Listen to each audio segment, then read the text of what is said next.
Кыргыздар деген кем, каракалпактар, таджиктер уккан да жок. Мындай саясат жүрүптүр да. Мамлекеттин кызыкчылыгы жөнөкөй элдерден өйдө турат дегенчи. Макул болсоңор мен Сыдыков менен Арабаевдарды талкалайм. Кыргыз мамлекеттүүлүктү сактап калууга аракет кылган, бирок ал четке кабылган. Мурунку зыңкыйып жүргөн казактар бечара катары келип атканда кыргыздар таң калбады. Москва борбор тарабынан чыгарылган буйруктарга баш ийбей, эң биринчи кыргыз элин сактап калган. Казактар Ташкентти казактын шаары деп талашкан. Өзбектер Ошту талашып, бул Ош өзбектин шаары, биздин кыргыздардын талашчы ошол мезгилде.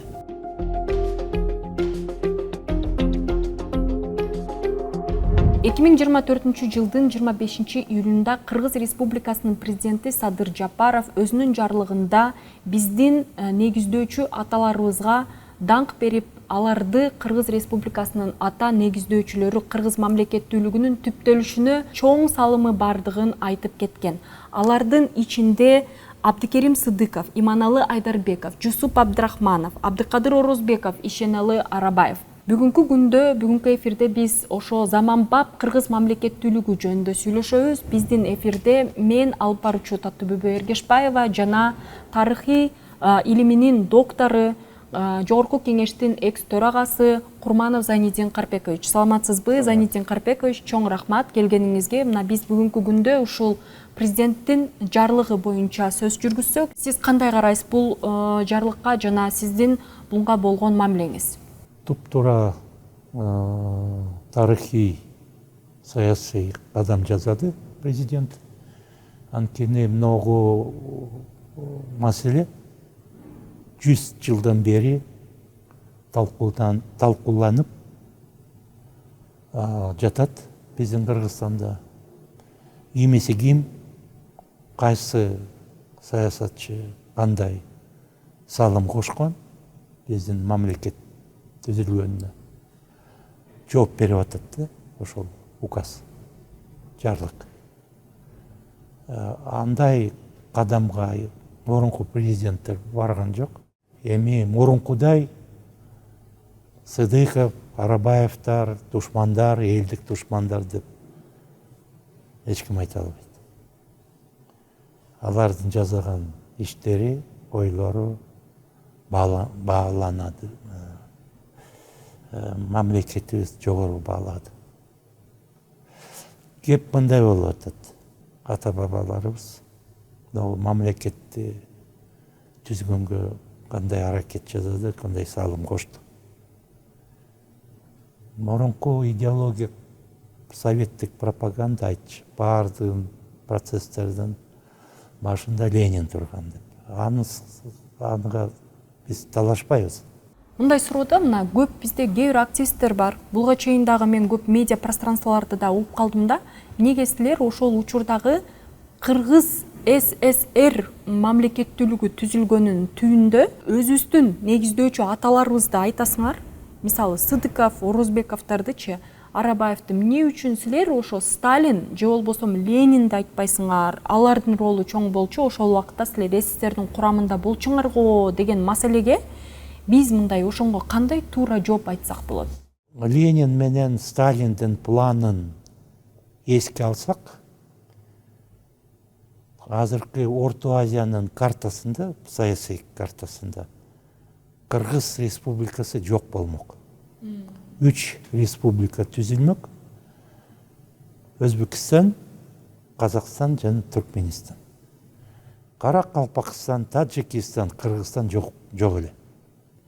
Ошон үчүн Түркистанда жашаган чоң элдер болуп атпайбы? Ал жөнүндө кеп болуп атпайбы? Өз тарыхы бар, маданияты чоң, келеген тарых маданияты бар эл жөнүндө болуп атпайбы? Алар эмне үчүн аларды эске салбай, мамлекет бербеген саясат туура болобу? Биз жактырабы андай мындай? Ошол биздин Сыдыков, Арабаев, Айдарбековдор жана башкалары ошол процессти улантып, кемчиликтерин жоюп, туура жолго салган азаматтар болуп атат. Анткени жол, мамлекет түзгөн жол өтө кыйын болчу.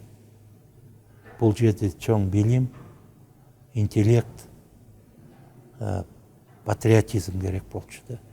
Ошол учурдагы СССР көрсө көбүнчө мындай авторитардык режимде бардык нерсе мамлекеттин кызыкчылыгы үчүн, борбор үчүн деп, борбор Москвада жайгашып, анан ошо Москвада чечимдер көбүнчө кабыл алынчу, өтө чоң чечимдер бир гана ошол борбордо кабыл алынчу. Анан ошол убакытта өзгөчө мындай саясат жүрүптүр да. Мамлекеттин кызыкчылыгы жөнөкөй элдерден өйдө турат дегенчи. Ошол үчүн дагы мына сиз мындан ары дагы айтып кетесиз, бирок арасында мисалы жакырчылык, ачкачылык көптөгөн маселелер болгон. Ошол болгон маселелерде борбор элге карата элдин кызыкчылыгын карабай, мага демек түгүл жок болуп кеткиле, эң алгачкысы бизде борбордун иши жүрүп турсун деген ой менен көптөгөн ушундай чечимдер чыгарылыптыр. Ошол убакыттагы болгон жалпы саясий шарттар, саясий ролдор боюнча айтып берип коесузбу, канчалык биздин негиздөөчү аталарыбызга оңой болгон эмес, кандай саясий реалдуулукта жашаган? Албетте, башка маселелер бар болчу. Жапырчылык, кедейчилик жана башка. Ошон үчүн аларды да чечиш керек болчу. Ошол Сыдыков, Арабаевдер, Айдарбековдер, Жусуп Абдрахмановдор ошол маселени да ойлоп атпайбы? Жалаң гана мамлекет түзгөн эмес, бул мамлекет биз үчүн үй болуш керек. Бул мамлекет биз үчүн биздин маселелерибизди чече турган, элге бетине кайрылган мамлекет болуш керек. Жөн эле туруп там социализмди курган эмес, элди ойлогон мамлекет болчу деген ойлордо болчу да. Анткени ошо адамдар, биз айтып аткан, алар социализм курууга, мамлекетти түзгөнгө башка партиялардан келген да. Коммунисттик эмес партиялар, алаш партиялар, панисламисттик кыймылдан, жадиттин кыймылынан, эсерлердин кыймылынан чыккан, пантюркизм деген идеологияны колдоп бараткан, алардын көз карашы өзгөчө болчу, радикалдык болбочу. Адамдын укугу, адамды санап, баалуулук көтөр катары карачы. Сиз өзгөчө адамдардын ролун айтып кеттиңиз, мына периодизация менен. Ошондо бул жерде Абдыкерим Сыдыков менен Ишеналы Арабаевдин ролу эң башынан башталат экен. Мына ошол булар деген өзгөчө бир тоолук область, Кыргыз тоолук областтын түзөйлүү деген биринчи аракеттер болгон экен. Бирок өзгөчө абалга жетиптир, бул нерсе болбой калыптыр да. Ошолордун аракеттери боюнча кыргыз мамлекеттүүлүгүнүн түптөлүшүнө болгон аракеттерин айта кетсеңиз. Эми биринчиден тоолук областтын башталган эмес. Эң биринчи проекттер түрк автономиясын, түрк элдерин бириктирип бир мамлекетте түзүү. Ошон үчүн Түркистан, Түрк республикасы, Түрк компартиясы жана башка идеялар абдан эл колдочу, интеллигенция да колдочу да. Анткени ал мезгилде биздин ата бабаларыбыз, алар түшүнчү, биздин улуттук жаратылыш нациянын идеясына келе элек. Биз бардыгыбыз урууларга бөлүнүп кетпедикпи? Кыргыздар, жалпы кыргыздар канча урууга, 40 урууга бөлүнүп кеткен. Казактар 200 урууга бөлүнүп кеткен. Өзбектер да бөлүнүп кеткен. Туркмендер, таджиктер бардыгы көпчүлүк урууга бөлүнүп жүргөнбүз да. Улуттук сезимибиз жок болчу. Өсө элек болчу ал мезгилде. Ошон үчүн алар Түрк республикасын, бардык түрк элдери, түрк уруулары бир мамлекетте жашаш керек деген ойду чыгарган, иштеген, ашырган жумушка. 18-20 жылга чейин Түркистандын, Казакстандын территориясында алаш автономиясы түзүлгөн. 2 жыл жашаган. Анан кийин большевик өкмөттөрү аны жойуп таштаган. Националисттик, буржуазиялык, феодалдык идеологиясынын эмелери негизинде түзүлгөн деп. Биздин класстык душмандар ал түрк автономиясы түзгөн деп жойуп таштаган. Андан мурун ноябрь айында Кокон шаарында съезд курултай өткөзүп, алаччылар жана башка партия, туркистандык партиялар чогулуп, ал жерде Кокондук автономия түзгөн. Кокондук автономия ал түрк автономиясы болгон. Экинчиси аты Кокондук автономия. Негизи түрк автономиясы. Бирок аны да экспедиционный корпус Ташкенттен келип чабып, 1 айдан кийин ал өкмөт жабылат, репрессия болот. Анан кийин басмачы деген кыймыл пайда болбоду. Басмачылар да анда ошо кадамдан кийин совет бийлигин душман катары көрүп калды. Анткени большевиктер берген антынан кетип калды. Алар түрк автономиясын түзгөн, армияны алып келип, кырып, репрессия кылып, жойуп таштады ошо өкмөт. Андан кийин ошо идея болбой калгандан кийин, ишке аша албай калгандан кийин,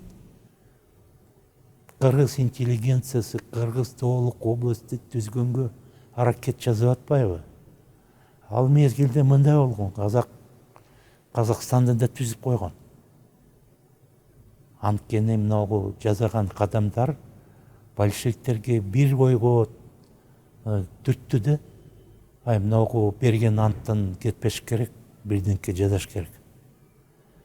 Мамлекеттерди түзүш керек. Антпесе чатак болот бул жерде. Анткени жалаң гана Туркистанда эмес, бүткүл Россиялык империяда бул маселе өтө ачуу маселе болчу да. Финдер чыгабыз деген, Россияны состан, поляктар чыгабыз деп аткан, украиндар чыгабыз, белорустар чыгабыз, азербайжандар, грузиндер, армяндар чыгабыз деп, прибалттар чыгабыз деп. Жалаң гана биз эмес. Башка элдер да ошондой ойлор менен болчу. Ошон үчүн ал процессти бүтүш керек, башташ керек деген ойго келишкен. Бирок эң башында мен айтпадымбы? Алардын проектисинде кыргыздар, каракалпактар, таджиктер жок болчу. Эң алгачкы Абдикерим Сыдыков менен Ишеналы Арабаевдин ролу булар деген ошол кыргыз мамлекеттүүлүгү дагы биздин жаныбызда кошуналарыбыз мамлекеттин арасында биз дагы болойлу деген ой менен сунушталган. Албетте. Түрк автономиясы болбой калганда, кыргыздар өз орун жоготуп алгандан кийин, анда биз башка маселе койду. Анткени Сыдыков, Арабаев алар абдан билимдүү адамдар болчу өз мезгилинде. Көп макала жазышы, экономика, китептерди, учебниктерди, Ишеналы Арабаев 36 китеп жазган. Абдикерим Сыдыков көп маселелерди жазып, Кыргыздын тарыхын жазып берген. Эң биринчи кыргыз изилдөөчү Кыргыздын тарыхын жазган Абдикерим Сыдыков. Краткий очерк историк каракиргизского народа деген. Ал ошол макаласында, чоң статьясында, ал илгерки замандан баштап экинчи кылым до нашей эры Гегонь, Хагас деген мамлекеттерин, Бартольдтун теориясын пайдаланып, бул азыркы күнгө чейин тарыхын жазган болчу да. Европалык стандарттын негизинде бардык түшүнө турган. Ошо негизинде жазган. Андан кийин мындай болуп калбады. 20-жылы алаччылар менен согушуп атып, большевиктер Казак республикасын декабрь айында түзөт. Киргизская ССР деп. Башында Оренбург шаарын түзүп. Ал жерде большевиктерди, казактардын арасынан большевиктердин баардыгын чогултуп алып, ошол жерде Жандосов жана башкаларды Мурат Чотосов аларды большевик өкмөтүн түзөт. Алашчылар болсо мурунку Борборду калып калат. Семейде. Алашкала деген шаар атын койгон. Аларды алдап, аларды саясат процесске киргизбей коет. Анткени мурда антты берген, силер кичине кое тургула, биз граждандык согушту бүтүрөлүк, Колчак, Деникин башкалар менен чечелик маселени, анан кийин силерди бийликке, саясатка чакырабыз, сиз бизге улуттук мамлекетиңерди түзүп бересиз деп алдап коет. Өзүнчө декабрда Оренбургда өз өкмөтүн түзүп, Казакстанды түзүп коет. Анан кийин Лениндин планында дагы кандай мамлекеттер бар болчу? Өзбекстан жана Туркменистан. Туркменистан базасы Хива, Хорезм. Хорезмде түркмендер, өзбектер 50-50% жашачу. Түркмендерди тааныч орустар. Бухарада алар ойлогон, Бухарада өзбектер жашайт. Каконт империясында өзбектер жашайт, ошон үчүн өзбеккө приоритет берип атпайбы? Вот ошо идеологиясы ошондой. Кыргыздар деген кем, каракалпактар, таджиктер уккан да жок. Андай калктар бар экен. Андан башка дагы эмелер, сарттар бар болчу, чоң калк. Аны да түшүнбөчү. Ошон үчүн түшүнбөстүк мындай нерсеге алып келди да, Россиялык саясатчылар кандай улуттар, кандай айырмасы, кандай маданияты, тарыхы билбечи. Алар саясатты билчү, бирок этнографиялык картасын вообще түшүнбөчү. Орус империянын традициясын алып бараткан саясат болчу да большевиктер. Алар үчүн кандай элдер? Уралдын алдында казахская степь, степной край. Степной крайда жана Түркистанда кимдер жашайт? Татарлар жашайт. Монголы татарлар жана кыргыздар жашайт. Кыргыздар алар эме ойлочу, казактарды ойлочу. Казактарды кыргыз деп койчу. Кыргыздар казактарды кыргыз деп айтчу беле? Же казактар бизди кыргыздарды кара кыргыз деп айтчу беле? Эч качан. Эч качан. Ойдон чыгарган, пустой ойлордон чыгарган, вот ошондой көрчү да бизди. Ошон үчүн ошондой бир туура эмес, чындыкка келбеген, өзүнчө бир жеңил ойлор келген, ойлорду ашыра баштаган идеялар болчу да. Ошондо вот Сыдыков, Арабаев, Айдарбековдер жана башкалар айтып аткан, силер туура эмес жол менен кетип баратасыңар. Кыргыз эли ал өзүнчө эл. Казактар алар өзүнчө эл. Ортосунда да тууганчылык бар, бирок биз башка калкпыз. Ошон үчүн биздин тарыхыбыз улуу, экинчи кылымдан баштайт до нашей эры. Бернштам, Томсон жана башкалар жазып атпайбы, кытайлар жазып атат. Кыргыздар Алтайда тиги кыргыз каганатын түзгөн деген. Биздин тарыхыбыз башка. Ошон үчүн бизди башка өзүнчө мамлекет түзүш керек. Биринчи кадам жасай турган Кыргыз Тоолук область түзүлсүн Туркистанда. Өзгөчө айта кеткенде, Абдыкерим Сыдыков менен Ишеналы Арабаевдин учурунда ушундай бир саясий укуктук абал болгон, бардык нерсени борбор чечип, борбор этникалык жана ошо өзгөчөлүктөр, борбор Азиядагы жашаган улуттардын өзгөчөлүктөрүн, мамилелерин көңүл бурбай, аны көңүл бурууга кажет жок экендигин өздөрүнө кабыл алып, ошонун негизинде өздөрү каалагандай саясат жүргүзүп аткан кезде биздин эки негиздөөчү аталарыбыз Абдыкерим Сыдыков жана Ишеналы Арабаев өзгөчө мындай тоолуу область СССРдин ичинде негиздеп, ошол жерде кыргыз мамлекеттүүлүктү сактап калууга аракет кылган, бирок ал четке кабылган.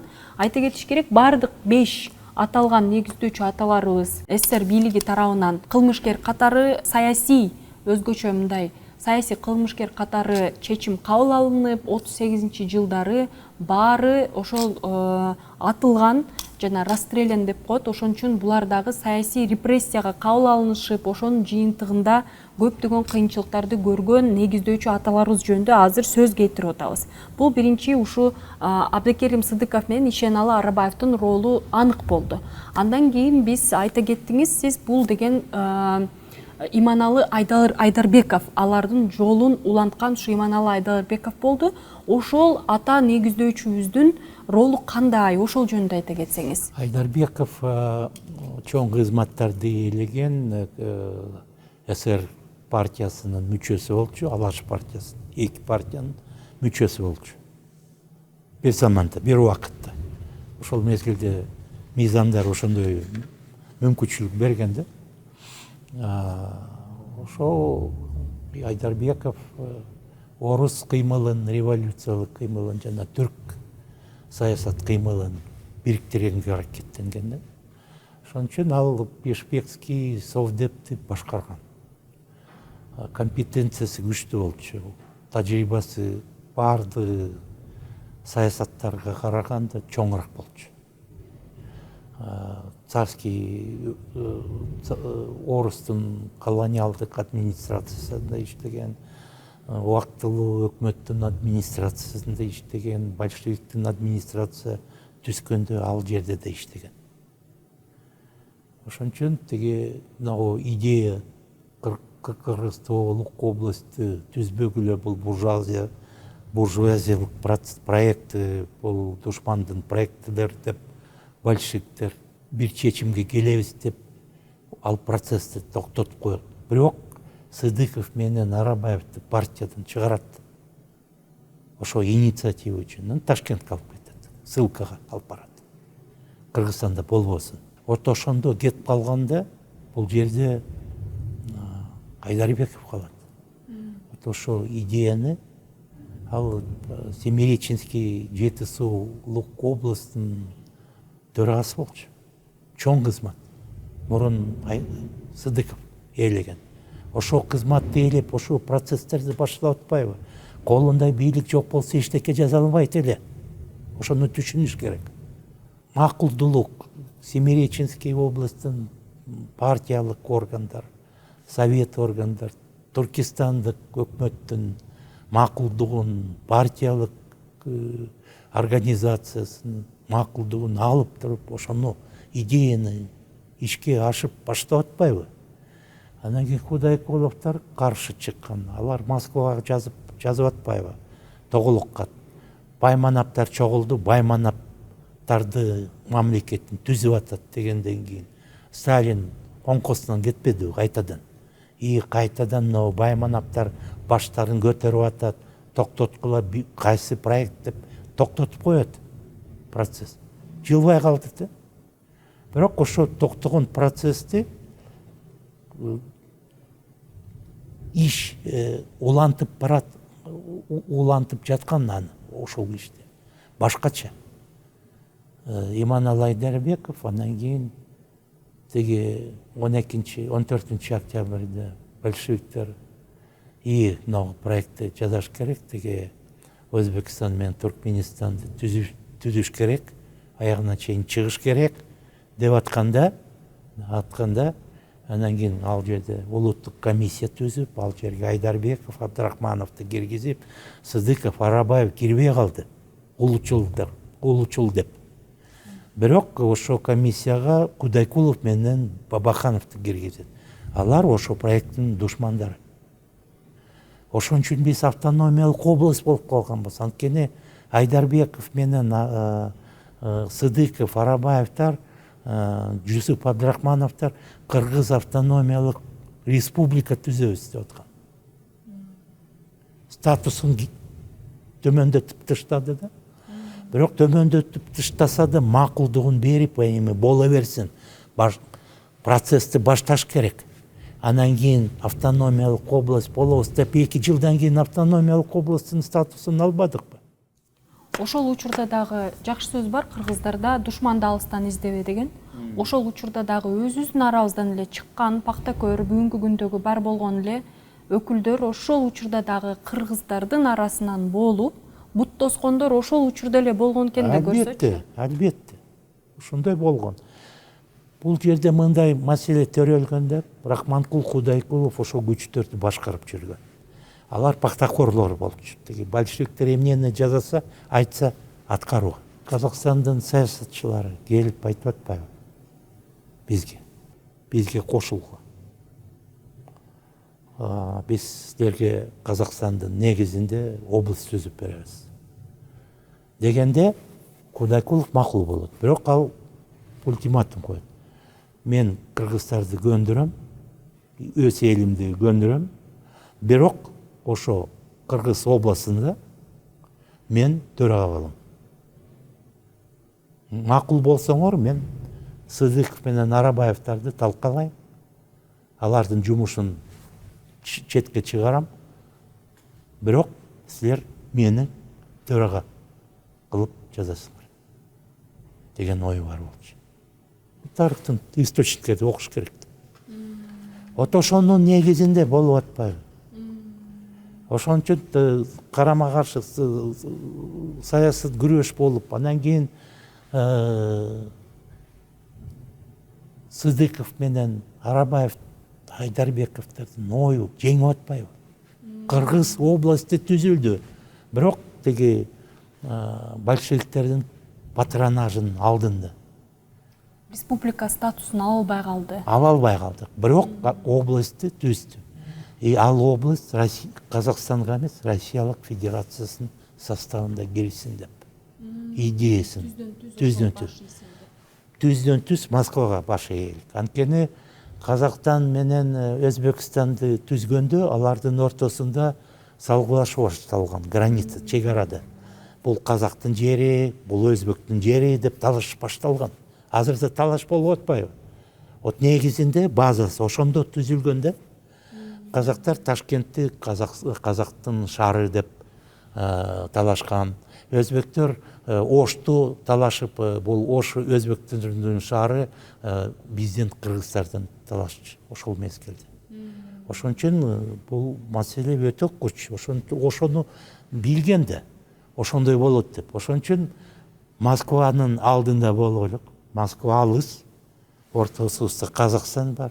Түздөн түз бизди башкара албайт. Биз өзүбүзчө башкарабыз, өзүбүздүн республикасында. Бирок Москва биз үчүн щит болушу керек, калкан. Анткени өзбектердин да, казактардын да ээрчилиги, кайраттуулугу болбойт биз Россия менен талашканга. Ошон үчүн бизге талашып атканда алар өтө дипломатиялык жолдор менен ал маселе чечиле баштаганда, көп жерлерди биз өзүбүздү сактап калдык. Өзгөчө айтышы менен ошол учурдагы биздин негиздөөчү аталарыбыз өзгөчө мындай бир акылдуулукту көрсөтүп, ошол учурдагы болгон реалдуулукка жараша биздин мамлекеттүүлүгүбүздү сактачу механизмдерди түптөштүргөн. Биздин казыр кошуналарыбыз, таджиктер жана чек ара маселеси боюнча талаштар болуп атпайбы. Ошо кыргыздар ошо тоолук область түзөбүз деп маселени көтөрбөсөк, анда экинчи улуттук комиссия түзүлбөйт эле. Анда ошо комиссия мүчөлөрү өзбектердин арасында таджиктер да бар турбайбы? Каракалпактар бар турбайбы? Биз билбеген калктар. То есть үлгү болду да биздин саясатчылар ошондой иштеп, ошо маселени чыгаргандан кийин кемчиликтери, Лениндик, Сталиндик пландын кемчиликтери чыгып кетти. Алар ошо кемчиликти оңдой баштады. Ошол мезгилде сразу Өзбекстандын составында Таджик автономиялык республика түзүлөт 24-жылы. Каракалпакстан автономиялык область Казакстандын составында түзүлөт. Биз болсок, Кыргыз автономиялык область Россиялык Федерациянын составында түзүлгөнбүз. много последствия много бир процесстен уландагы болгон иши, жасаган иши. Жалаң гана кыргыздардын кызыкчылыгына эмес, жана таджик тууган элибизге жардам бердик. Алар андай маселени көтөргөн жок. Алардын саясатчылары жана Каракалпакстан туугандарыбызга ошондой жардам бергенбиз. Алар оюн, ошо оюн аларды чыгарган жок. Бирок бүгүнкү күндө каракалпактар көбүнчө Өзбекстандын 34-жылы Каракалпактар теге Өзбекстанга кошулуп кетет. Каракалпакстан кимдер? Алар Хивада, Хива, Хорезм. Ал жерде каракалпактар көпчүлүк, өзбектер жана түркмендер. Түркмендерди, өзбектерди советтик, большевик бийлик билет, а каракалпактарды билбейт. Анткени алар ойлоп жүргөн каракалпактар бул кыргыздар, казактар. көбүнчө ооба өздөрүнүн эрктерин көрсөтпөсө, өздөрүнүн кызыкчыктарын сактабаса, анда бир мамлекеттин түбүндө калып калышты да, негизи ошо. Тили каракалпактардын тили казакча да. Казак.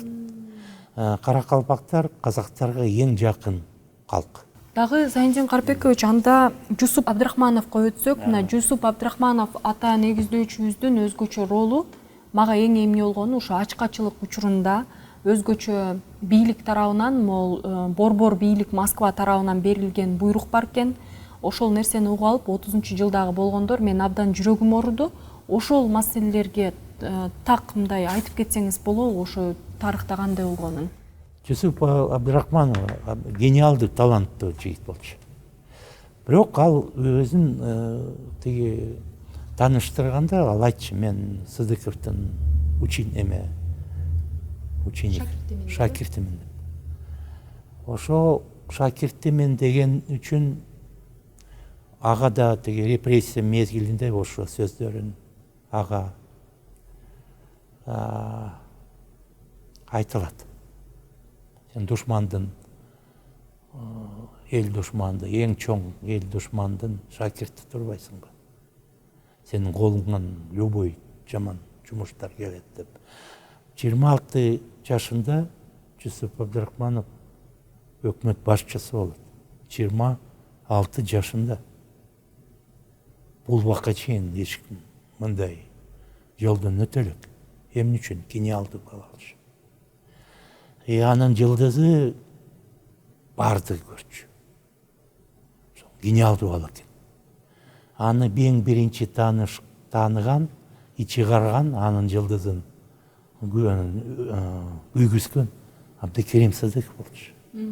Анткени Семиреченский областын төрагасы болуп жүргөндө экспедиционный поездка Жангелдин менен Северный Семиреченский фронтко барып, ал жерде окопторду кыргыз баланы көрөт, ал кыргыз баланы менен таанышып сүйлөштү. Ал Жусуп Абдрахманов экен. Кокуй мындай балдарды, гениалдуу балдар, билимдүү балдарды бийликке алып баш керек. Бизде неграмотный адамдар отурушат көбүнчө. Ой, кел, аны армиядан чыгарып, Верныйге алып келип, ал жерде комсомолдун башчысын кылган Сыдыков да. Жангелдин Улан Жандосов. Ошодон анын жылдызы күйүп, аны Туркестанды көрүп калат, ал жерде 3-чү съезд комсомолго барып, Ленин менен таанышып, сүйлөшүп, суроолорду берип, жаркырай баштады да. 21 жашында ал ЦИКтин Туркестандык парламентте 3-чү адамы болгон. 21 жашында. Биринчи адамы төрага, экинчи төраганын орун басары, 3-чү адам ранг боюнча жооптуу катчы. Жусуп Абдрахманов жооптуу катчы болчу. Аны абдан жакшы көргөн Турар Рыскулов, ошол мезгилде ЦИКтин төрагасы. Ошол кызматка коет. Анан кийин аны 26-жылы өкмөт түзүп атканда сразу аткаруу бийликтин башында коюп койду. Андан 24-26-жылга чейин ал Абдыкадыр Орозбековдун орун басары болгон. аткаруу бийликтин баардык жумуштарын аткарган. 26-жылы ал Совнаркомдун төрагасы болот. Жалпы ошо эменисин карасак, ошо бийликтин аткаруу бийликтин башында ал Кыргызстанда 9 жыл премьер-министр болуп жүргөн. Эч кимде андай тажрыйба жок болчу. 33-жылы аны кызматтан кетирет, анткени советтик өкмөттүн директиваларын аткарбай коет. Ачарчылык башталып, 33-жылы ачарчылык башталат. Коллективизациянын негизинде индустриализацияны жасайбыз, коллективизация жасайбыз деп баардыгы нанды, буудайды элдерден чогултуп тартып алып, продразвёзкадай мезгилинде аткени акчалар аз болчу советтик бийликте. Анан кийин ошо буудайды сатып чет өлкөгө, ошо тапкан акчага тракторлор, комбайнларын алып келип, анан кийин коллективизация деп маселе турулган болчу да. Ошо элдерди наны тартып алгандан кийин ачарчылык башталат. Жалаң гана Казакстанда эмес, Украинада, Поволжье, жана Северный Кавказда бир 10-га жакын миллион адамдар кетти ачарчылыктан өлгөн. Казактардан 2,5 миллионго чейин казактар өлгөн. Анан кийин ачарчылык баштаганда казактар каяка качат? Тууган кыргыз элге келишти. Кээ бирлери тиги Караганда, Семипалатин, алар Россия, Сибирге кетип калган. Ар жакта Семейде, Усть-Каменогорский алар Кытайга кетти, Монголияга кетти. Бизди Жамбулдан, Алматадан жана Чимкенттеги жашагандар Өзбекстанга кетет, Туркмения жана башкага кетет, Иранга кетет. Алматылык область жана Жамбулдук область, Кызыларда, Торгайский областтар алар бизге келген. Ошону көрүп Жусуп Абдрахмановдун көзү ачыла баштады. Кантип ошондой элди, ошончолук элди мындай ачарчылыкка келтирип, саясат жакпады. Ошон үчүн түздөн түз урушуп, сөгүнүп, тиги Казакстандын бийлиги менен кантиптер Турар Рыскулов менен кошулуп, ошо маселени чечкенге, анын буйруктарын аткарып, ишке ашырып, канча казактар сакталып калды да. Ошон үчүн казактар бул убакка чейин кыргыздар өз өкмөттөрү тыштап койбоду аларды. Ошол учурда Сталиндин буйруктарын аткарабыз деп. Голощёкин жана башкалар аттарын айтпай эле коюн. Жусуп болсо эчтекеге карабай, ал түшүнгөн да. Буйрукту аткарбаса, ал буйрукту репрессия болот. Ал мезгилде уже адамдарды ата баштаган эл душманы катары. Анан кийин 33-жылы аны кызматтан чечет за срыв плана по выполнению хлебозаготовок. Анткени ачарчылык деген проблема советтик официалдык бийлик признавать эткен жок. Ачарчылык жок. Бул душмандардын ойлоп чыгарган ойлор. Бул чындык эмес. Казактар келгенде кыргыздар эме болгондо шокко түшкөн. Анткени казак элдерибиз, туугандарыбыз катышып жүргөн бай эл андай мындай кыз берип, тойлорго барып, жүдөп өлүп аткан, көчөдөн өлүп аткан кичинекей балдар аттарды жана башкаларды жолдун баардыгын жеп коюп, людоедство башталган мезгилинде алар мурунку зыңкыйып жүргөн казактар бечара катары келип атканда кыргыздар таң калбады. Реакция болду ошондо. Жусуп Абдрахмановду Казакстанда канча иштеген. Анан айтты, андай болбойт да кантип. Болбосун. ошон үчүн ошо буудайды чогултуп баардын Россияга жөнөтүлдү. Буудайды баарын таратып таштады. Кыргыз менен казактардын элдери. Ошон үчүн казактар, Кыргызстанга келген казактар алар тирүү калды. Ошондо өзгөчө Жусуп Абдрахмановдун эң чоң ролу ошо 30-жылдары Москва борбор тарабынан чыгарылган буйруктарга баш ийбей, эң биринчи кыргыз элин сактап калган. Ушу биздин өзүбүздүн Киргизский СССР учурундагы элди. Экинчиден, биздин кошуна казак элине дагы салымы чоң болуп, алардын бийликтерине теңелбей, биздикилер өзүнчө мындай суверендүү саясат жүргүзгөн. Эми бул дагы бир чоң курмандык, бирок курмандыктын артынан канча деген эл сакталып калган. Бунун бир чоң ролу ошондо. Анда дагы Абдыкадыр Орозбеков ата негиздөөчүбүздүн ролу жөнүндө айта кетсеңиз. Сыдыков, Арабаев, Айдарбековдор большевиктин саясатын жакшы түшүнүп билген, алардын тагдыры кыска болот. Аларды азыр билимдүү адамдар жок, ошон үчүн аларды бийликке чакырып кызмат берип атканы.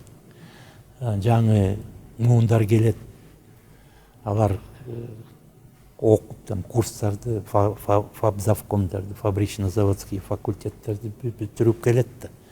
Алар келгенде жаңы муундарды алардын ордунан коюп, буларды репрессия кылып, аны түшүнчү. Ошон үчүн кыргыз мамлекети түзүлө турган түшүнгөндөн кийин ошо процесс ошол жакка ооп баратат, кетип бараткан.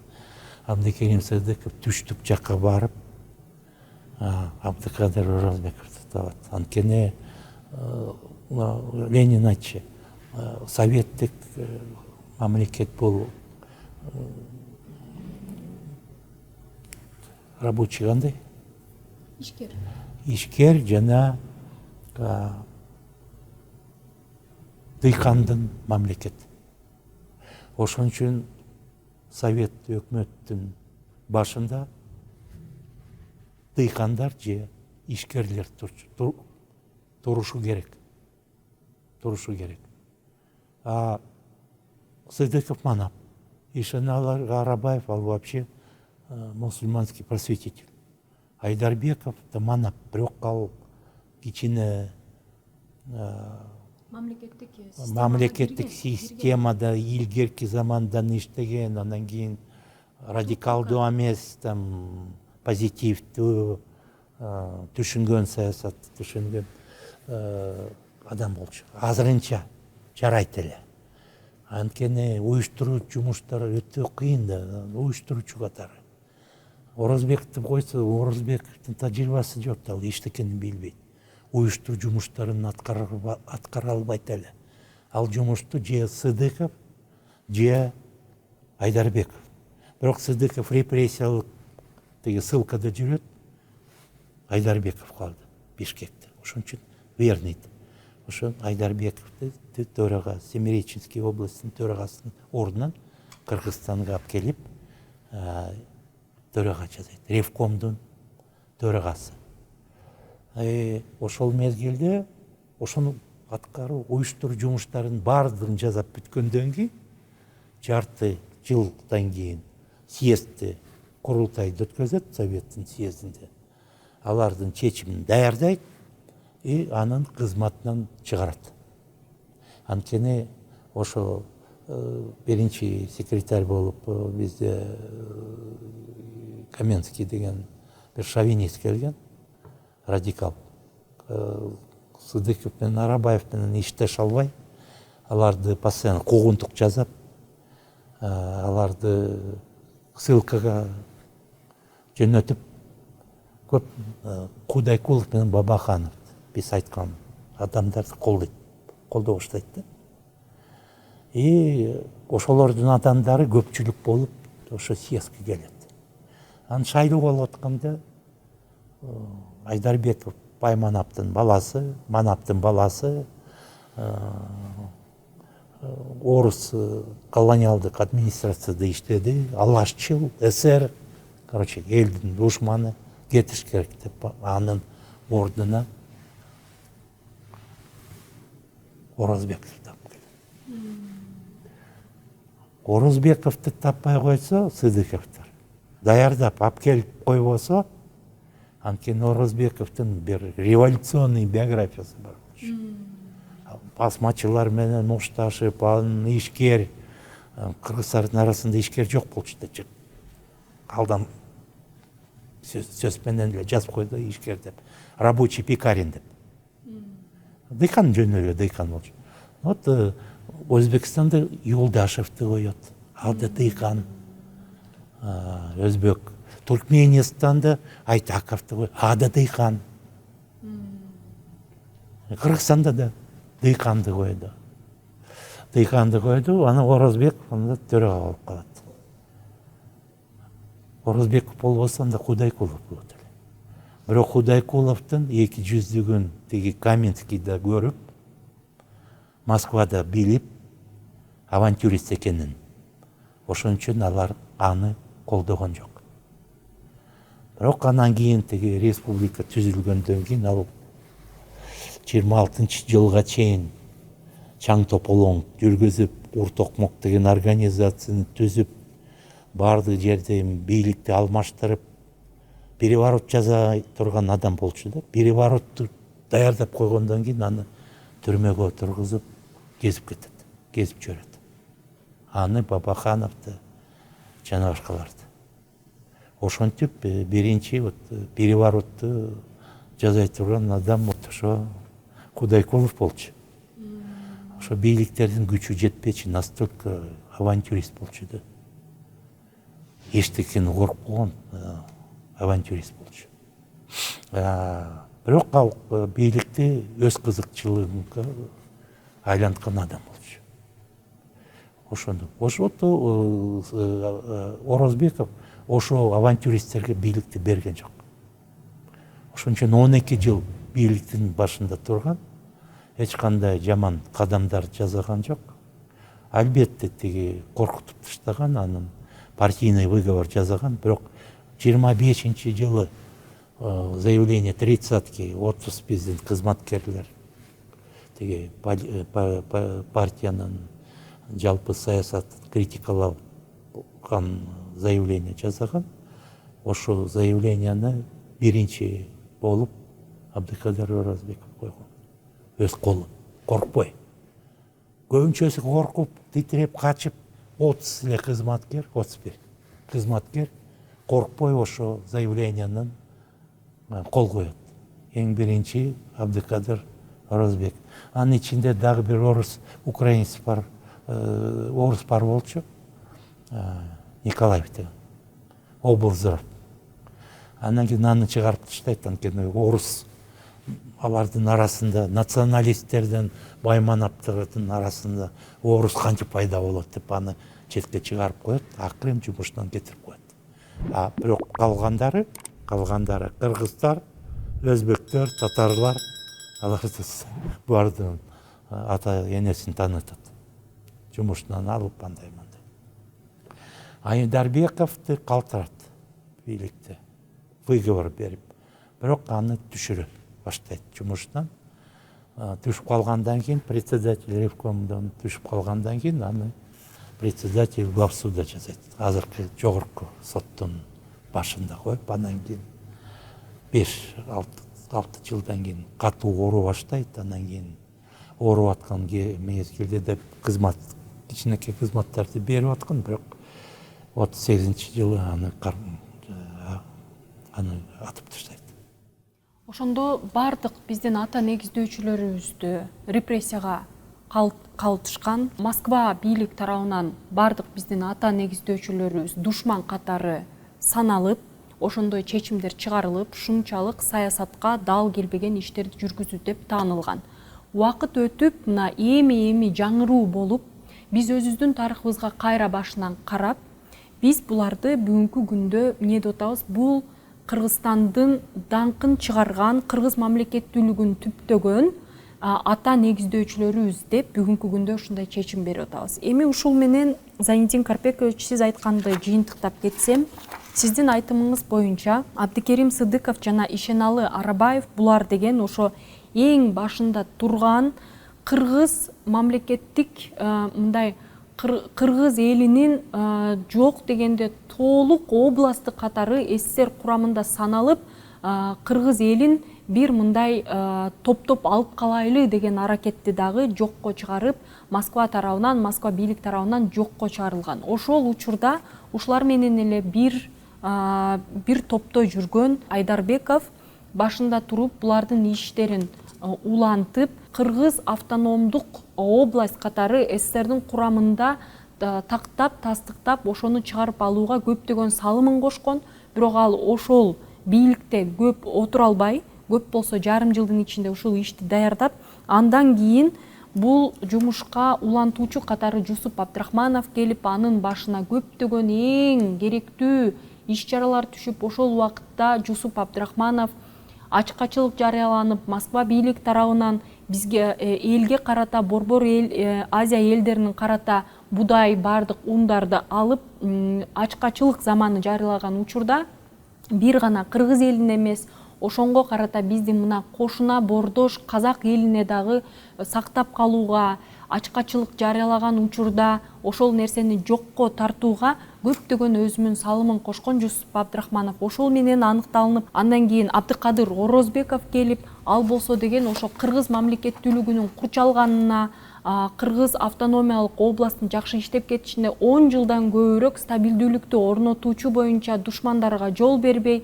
бул нерсени бузбай, кыргыз мамлекеттүүлүгүн сактоосуна көптөгөн ушундай бир өзүнүн салымын кошкон. Ошондуктан заманбап кыргыз мамлекеттүүлүгүнүн курчалышына бүгүнкү күндө биздин ата негиздөөчүлөрүбүздүн салымы өтө чоң деп санасак болот. Эми Зайниддин Карпекович ушунча абдан маанилүү маалыматтар менен бөлүштүңүз. Сизге чоң рахмат. Эми ушу биздин жаштарга жана саясатчыларга кандай сиздин сунушуңуз бар эле, ушундай кандай өзүңүздүн ушундай бир ичиңизден чыккан нерсени айтып кетет элеңиз? Албетте, булар эң биринчи биздин элитабыз, мамлекеттин түбүндө башталышында турган адамдар эмнени көрсөтүп атат?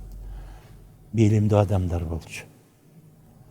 Эстөө процесстерди түшүнгөн, саясатты терең түшүнгөн, элдин кызыкчылыгын сактаган, күрөшкөн, мамлекетти түзгөн, башкаруу системаны түшүнгөн адамдар болчу, патриоттор болчу, кайраттуу адамдар болчу, абдан кайраттуу адамдар болчу. Ошон үчүн алардын иши ишке ашырылды. Биз жеңишке келдик. Кыргыз эл жеңбеди. Өз мамлекетин, өз үйүн, улуттук күйүн түзүп. Ошого үйрөнүшүбүз керек. Ошондой болушубуз керек. Биздин азыркы саясатчылар, депутаттар, министрлер ошолордун жалпы пример алыш керек. Ошондой болуш керек. Анда биздин мамлекетибиз элдин алдында келечек ачылат. Рахманкул Худайкулов башка саясатты көрсөтпөдү. Пактакөрчүлүк. Пактакөрчүлүк. Өз кызыкчылыгын алдыга коюп, коррупция жасап, жана башкаларды мизамдарга баш ийбей, бандиттик жол, хулигандын жолун ады көрсөтүп атпайбы? Ошо жол менен кетип калбадыкпы? Эгемендүү мамлекетибизди түзүп, ошол жол менен кетип калбадыкпы? Алаксып кетпедикпи? Оталардын жалпы тажрыйбасы көрсөтүп атат. Андай болбогула, башка адам болгула, элди ойлогула, кызыкчылыктын, элдин кызыкчылыгын, жалпы элдин кызыкчылыгын ойлогула, мамлекетти ойлогула, анын келечегин ойлогула деген эме берип атпайбы, наказ.